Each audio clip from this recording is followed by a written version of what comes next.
Hayyee dhaggeeffattoota keenya akkam jirtu waan dhaabasaa waaq jiraati.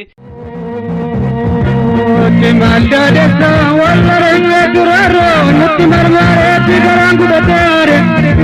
garaan gubateengare yoom kana baabannare ararraaree gubateetti gararraaree gubateet tontuun jiruun dakkalliitti garaanaree gubateem tokkon jiruun qabbanni ubbee qoleekoo jeesha baatee wayyoo onnee koo siyaasa gubeena waati Ishana mamborudat kan gababan internet kanneran gurdumbatu yokum na mamboredat kan ormina mambete kallamin kubsatu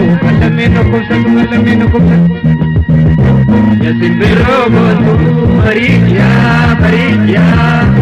kana kasatu kutoboro marijira dagefata barefata ake katedu bachut med mana malarat sera debe kateju mejar sabulala ila bila mebeka dafa beka balbaye nabarte sena dalora be katena dodabe rokotanu degeje tirana mabalesa tijetia dege kumte tirana mababesa yetia dege kumte garana mababesa Shimali bajadorat bajatu kamantane atiatu ki shakkar gubad balbala kamantane ibrahim baretti sanat bagana kupantane tilawan kupantane arrege taminau kanab jara halatti tikade garani naru kanab nyatte gablatti kade garani naru kanab nyatte gablatti bisham birati jirabaya kenya yunu warabajuride enel kani nubra tangara kuraba boju kanyeni yuna ondake yunu be kajuride ringa jana yo biyashe male alagana mana lambi digobi male nage pasabale Kuma yaadatamu torboonato darban irreecha asitti ilmaan Oromoo bakka adda addaatti fincilaa gaggeessaa jiranii kaansaanii gaaffin Oromoo akka hin deebine dhageessisaa kaansaanii immoo waraana bilisummaa Oromoo bakka adda addaa jiranii fi hooggantoota waraana bilisummaa Oromoo deeggaraa sagalee isaanii dhageessisaa irreechaa irratti hirmaachaa turanii otoo ayyaanni irreechaa hin jalqabiin durarraa eegalee aga ayyaanni irreechaa dhumutti immoo tuttuqaan adda addaa waraana bilisummaa Oromoo qabsoo bilisummaa Oromoo fi adda bilisummaa Oromoo wajjin kan wal qabate dargaggoota Oromoo irratti fudhatamaa akka dhufe beenna ilmaan Oromoo hedduun sababa kanaan hidhamaniiru haala tattamaa kana keessatti ajajaa waraana bilisummaa Oromoo godina lixaa kan ta'e Jaalmarroo Dirribaa dubbiseen jira. Jaalmarroon ammas akkuma kaleessaatti biyyattii keessatti wanti jijjiirame yeroodha malee sirna miti jedha. Wanti amma adeemaa jiru waan haaraa miti. Yeroo dheeraaf waan gangalatee ukkaanfamee turetu sababa itti futtaafatuu danda'u wayiiti argatee futtaafate malee haaraa miti.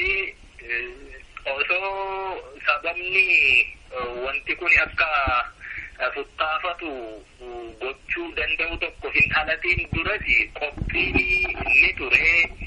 Sabni yeroo dheeraaf ukkaanfamee ajjeefamee manni irratti gubatee mi'aan isaa ooyiruu gubbaa irratti gubatee jalaa ciramee gara hagaffamuutti deemuu ture. Kun hundumtiyyuu walitti daddabalamuuni saba gararoorroo hamtuutti seensisee jira waan ta'eef wanti kun yeroo dheeraaf qophiitu itti adeemaa ture.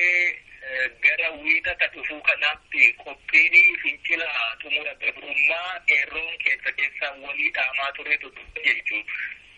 Kuni osoo yeroon isaa hin gahin ammoo taateen Finfinneetti Jawaar Mohaammed irratti taasifame suni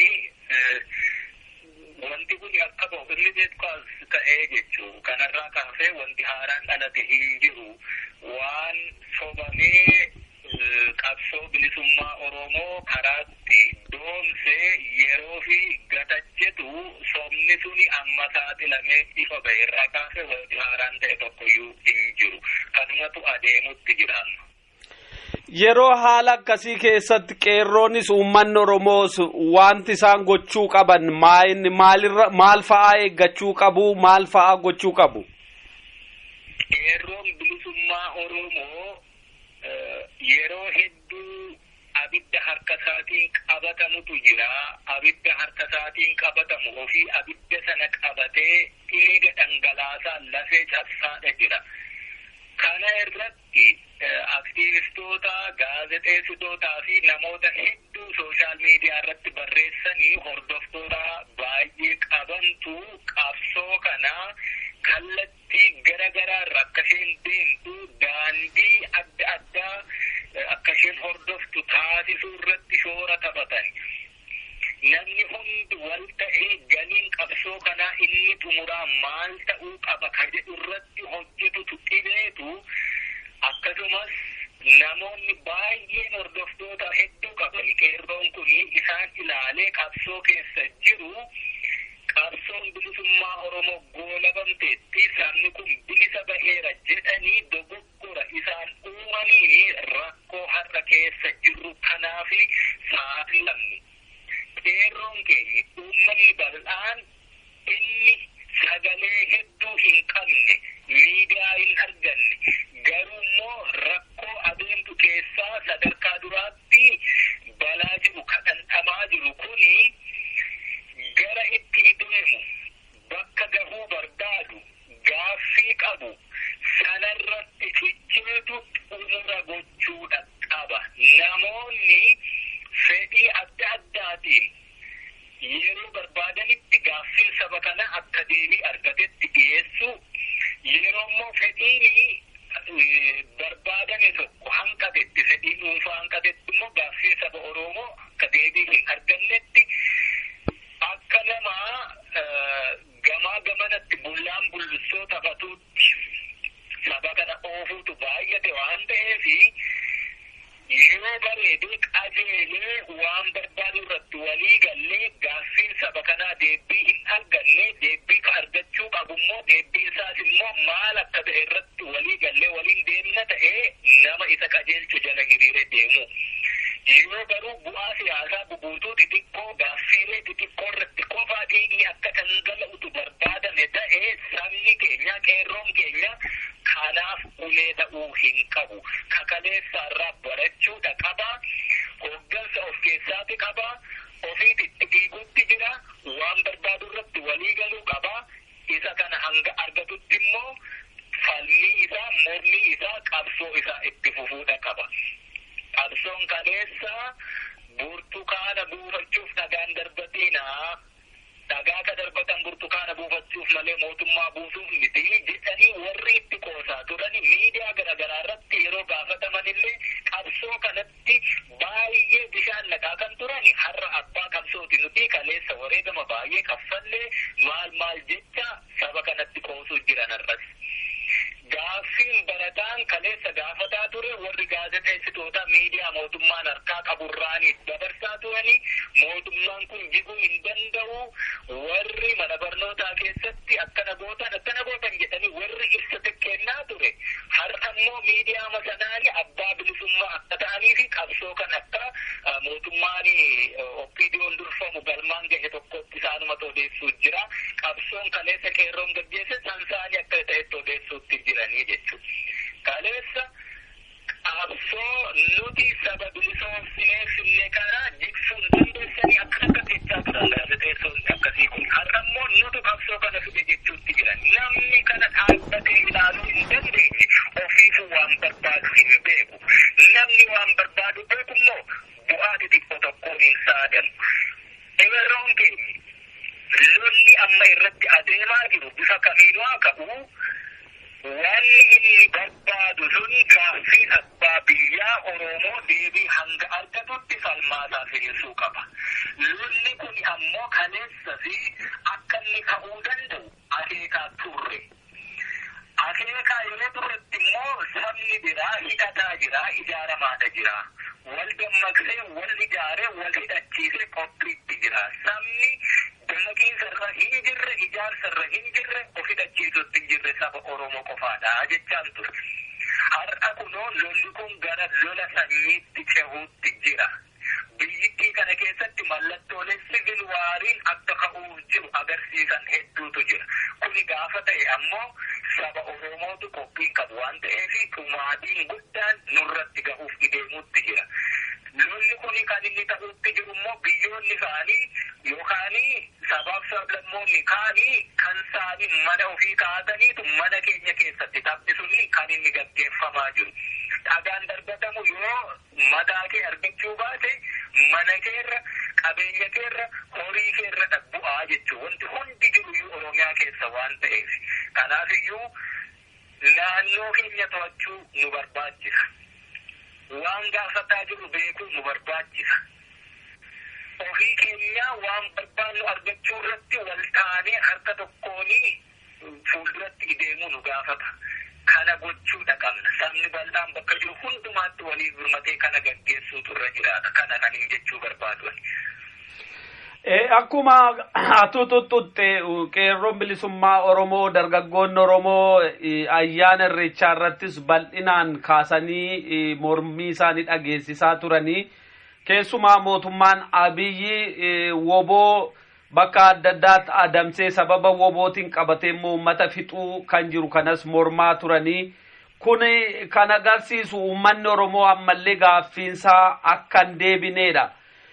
Gaaffiisaa kana isa guddaa sana deebisuuf uummati keessumaa yeroo mormiin akkasii ka'u waan gama waraana bilisummaa Oromootiin dhaamsi kennamu tooftaan hordofamuu qabu maa inni gama keessaniin kan darbu.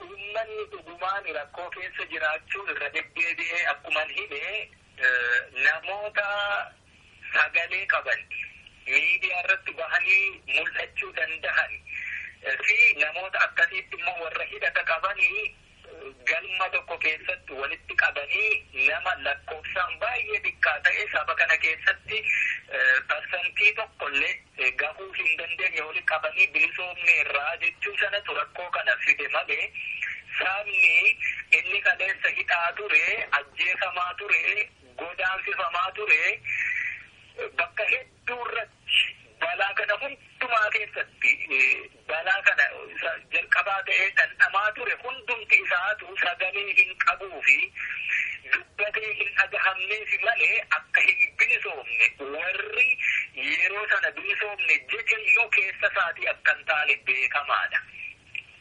Gaaffiin saba Oromoo deebii akka hin arganne beekamaadha.